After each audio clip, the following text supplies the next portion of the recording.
Hi there, I'm Michelle the Painter.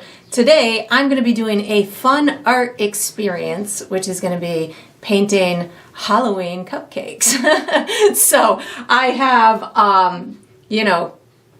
wanted to eat some cupcakes lately, so I figured it would be a fun experience to paint some cute holiday designs on them. So I am working with cupcakes, first of all, first and foremost cupcakes with some royal icing on them so I can paint on them.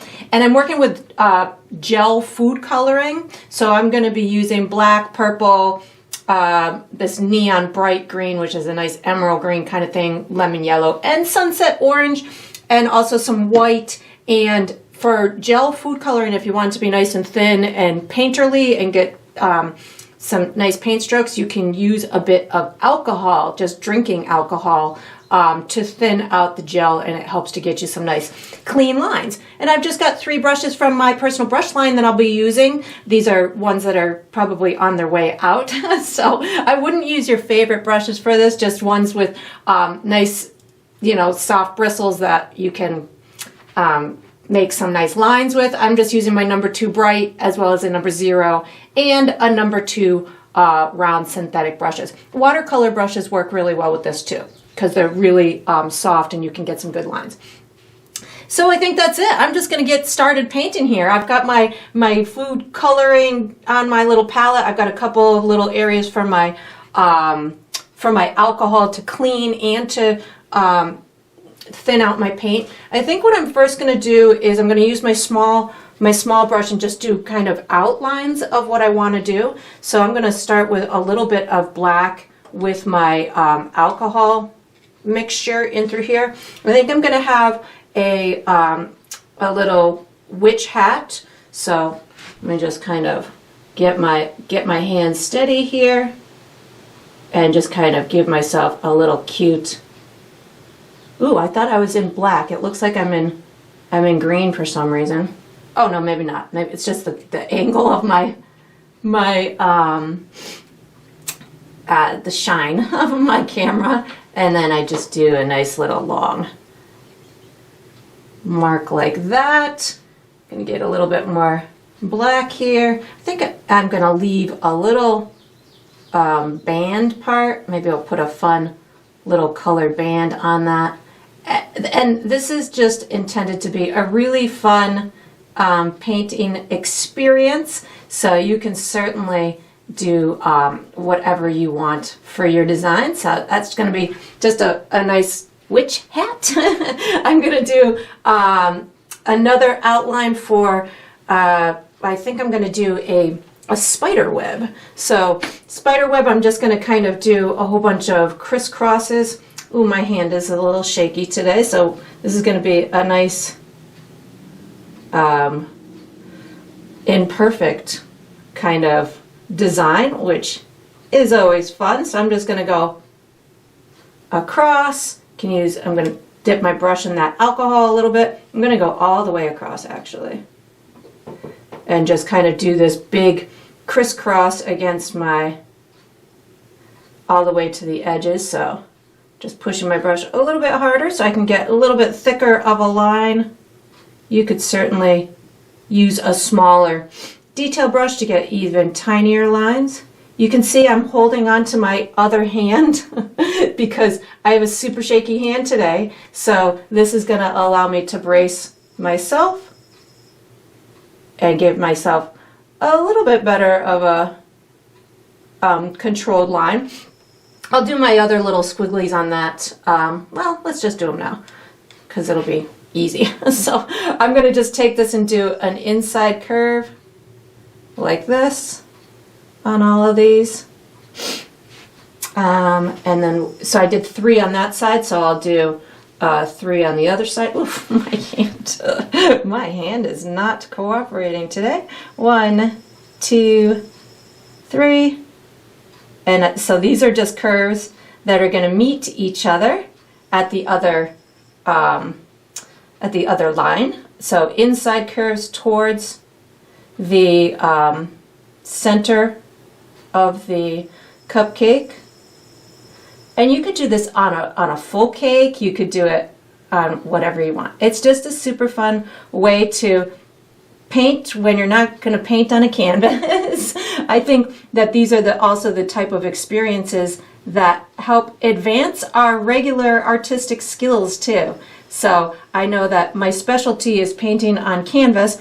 However, I love doing these experiences or experiments because, one, you never know that if you're going to stumble into some other type of form of art that really speaks to you, and it may be your new calling in your artistic world, but it also helps to give you better brush control, give you better paint control, all those kinds of things that we long for when we're painting on canvas. Painting on different mediums and different stuff like this helps advance those skills as well. I'm going to do a pumpkin over here. I think I'm just going to do the outline of it, kind of like an oval type of shape, but I'm going to kind of bump it around a little bit. So bump, bump, bump, and then kind of give a couple of bumps at the bottom like this. I'll do a little stem like this, and then you could even bring down some of these lines if you wanted to, just a little bit. I'll probably make this a little bit more advanced when I add the orange details to it, but just starting that out, I'm going to do a bat. So for my bat, my go-to bat is usually I kind of take and put a little circle for the head and put some little bat ears like that, and then I can do a little body, something like that, and then I do some wings. So I curve my wings up like this, and then I can curve that just a little bit more on this side, and then you can curve it down like that and down like that, and then I can do some like these little undercurve type of marks for the bottom portion of the bat wing, something like that. So a couple undercurves, and this one I'll just paint in with my black food coloring like that. Paint it all in like that. And you could certainly modify your shape. Like I feel like that body shape should be a little bit bigger. There we go, that looks like a cute bat to me. The next one I'm gonna do is a spooky house. So I'm gonna just kind of do a little hill at the bottom of my cupcake, like this. And then I'm gonna do a couple of maybe parts to the building. So maybe I have, and it's going to be spooky, so I can off-center these pieces of the building. You can put a little roof, something like that. And maybe I have another little piece to the building over here. And maybe a third little piece to the building over here. Something like that. And then I'll color that in a minute. You could also put a little like fence around the edge if you just bring a line here, and then just do these little posts, something like this. It's cute. I'll do the center in a minute. Then I'm going to do a little cat, because everybody thinks of a black cat when it comes to the Halloween season. So for me, the cats I like to do is kind of like a oval type of shape for the head, like this. I'll just get that oval to be ovally. There we go. And then for the body, I kind of bring this skinny neck in like this and give like a teardrop type of a shape for that body. And then you can pull out a big tail. I'm gonna just paint this in black. I need to put a couple of cat ears on there. And little big cat ears, something like this. Just big kind of triangular type of shapes. The cat face is pretty oval, like wide, so that'll distinguish it from a dog. So something like that. And of course the tails are really big as well. And while that's kind of drying, I'm going to go back to my hat. So this is where I can rinse my my brush in my alcohol. So rinsing it in the alcohol, and then that'll clean it pretty well. I'm going to use some of my green for the interior part of the hat. So I'm just going to get a little bit of green and put that right in the center part. And I think I'm also going to use, I feel like I want to use some yellow here too. So I'm going to pull some yellow, maybe just as kind of an accent around this hat. So just know that this is very similar to how like acrylic paint's going to work. If you want to, if you've done a specific color on it, it's going to, like if I paint this yellow on top of the black, you're not going to see it unless I turn that black back into a lighter tone, because the yellow is transparent and it's going to see, it's going to take on the color underneath it. So if I wanted to, let's say, put a little buckle or something on here, I could bring a little bit of white into the equation and let that dry, and then put a little bit of the yellow on there. But I feel like I want some, I'm digging this like yellow outline, so I just put a little bit more yellow on my brush, give myself a cute little outline around this hat just to make it pop a little bit more. And that's the fun part about decorating these kind of things. I mean, you really just get to decorate it whatever way you want. I think if I want to bring that just a little bit light too, that looks cute. And you could maybe just bring this down just a little bit. A little extra bringing that down. That's cute. So my spider web, I'm not sure if I need to do anything to that, anything else to that. So I'm going to go right to my pumpkin. I'm rinsing off my little brush. I feel like I want to use a larger brush to get this on. So I'm going to switch to my bright brush, and I'm going to take some of that orange and just color it in with my orange. So I'm watching for any wet black, because again, similar to how you would paint on canvas, if it's wet, it's gonna start to blend in. So I'm just going around any spots that might still be wet. I'm at a convenient angle where I can see with the shining light what's still wet and something like that. And then I think I'm just gonna go ahead and do the, well, I can't do it with that brush. Switching back to the small brush, sorry. Gonna paint that stem with some orange. And I'll give this a minute or two to dry. I switched back to the bright because I feel like I could pull maybe some of these wet parts of the black up in and make it look like it is almost shadowed. Yeah, see? Just implore my painting skills. There we go. So I'm going to use, I'm switching my brush now to the number 2 round. I'm going to paint my house with purple.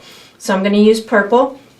So when you use something like this, if I go right onto the house with purple and I like that color, great. If not, you can always add white to it and make it lighter, or make any little adjustments you want. I want a couple of windows, so knowing what I know about painting, I need to, if I want these windows yellow, oh, actually, let me do my yellow windows first. That would be easier than painting around them. Hold on. I'm going to wash my brush. Hold on. I'm using yellow to do some windows first. So if I want to have like a little window up here, I can just put a little area for yellow. Yellow, maybe this one's a long window. Maybe I have a little window over here. And maybe a little, I don't think that one will fit a window. So that's good for windows. Then just wash my tool again. And if you need to get clean alcohol in between, you certainly can. But I think I can muscle through with what I have. Picking up some of my purple to get these sections of the house that I want to be purple, and that's pretty dark next to the black, and I can't really see it. So I can kind of make my purple shade lighter with a little bit of white. So I'm going purple and white right now. There we go. Now we can see this little section here. So that was just something I needed to do on the fly in order to see my purple color. I'm probably going to have to switch brushes too, because my hand is shaking way too much and I can't get these little areas with this brush. So we're going to go with the smaller brush. Oops, I need to clean it first. And I'm going to use purple and white, make a new mixture because I just dirtied up the other one. So purple and white to give myself just a little bit lighter tone. And of course the white will help with opacity too. So if you have any little sections that you do want to add a little bit better opacity to, you can use the white to help you out in those case scenarios. Ooh, I'm gonna have to probably put a door on my fun house too. And this, of course, you can do in any style that you want. You can write messages on this, you can put little ghosts, you can do any fun stuff that you want to create these designs all on your own. I feel like I want to put some whiskers and maybe some little eyes on my cat. So if I don't want to paint going back to white to get to the eyes, I could just use a little bit of white and yellow to give myself just these little maybe almond type shape eyes, something like that, and like that. And if it's not bright enough for you, you can certainly just bring it to the white first, let it dry, and then add it on top. But I'm going to add a little black pupil in a minute. I'm wiping my brush off, and then I'm going to add some black whiskers. Oh, maybe, yeah, some black whiskers. So just kind of taking from the side of the face and just pulling out a couple of cute little whiskers. You could also put little frills on the bottom of the tail, something like that. I'm also going to put little black streaks in the center of the eyes, so you can see those. You could certainly put a little nose on if you wanted to. I don't think I need to. I think the bat's pretty cool. I'm just looking to see if there's anything I want to do with the bat. I just picked up a little bit more black just to kind of tidy up my edges. And then I want a little door on my spooky house, and maybe a couple little windowsill marks. So just making some little lines. These are something that, of course, you can do with a smaller brush. Black is going to overpower the other colors, even if it's wet, which I'm doing right now. That's a little wet, but that's okay. Let's see, what else? I think I need to put a little tiny black underneath this hat, just to get that to show that it's got kind of a bottom to it. And I'm thinking that, oh, I need a face on my pumpkin. Oh, I can't forget my pumpkin face. So I'm going to do, I've got black on my brush. You can just kind of do any generic pumpkin face you want. I'm going to do just a couple of triangles for the eyes, and then some kind of fun little mouth. Whatever you want that mouth to be is up to you. And then I think that's all I want to do for my fun little Halloween designs. You can certainly make any fun designs that you want. You can take your color and, you know, do any decorative element around the edges if you wanted to put polka dots or just circles, or, you know, whatever you want in order to make them as artistic as you want. You could, you know, anything goes. So I hope you enjoyed the process. I hope you got some inspiration to paint yourself some cute little, you know, cupcakes. And I always look forward to painting and perhaps eating with you again sometime.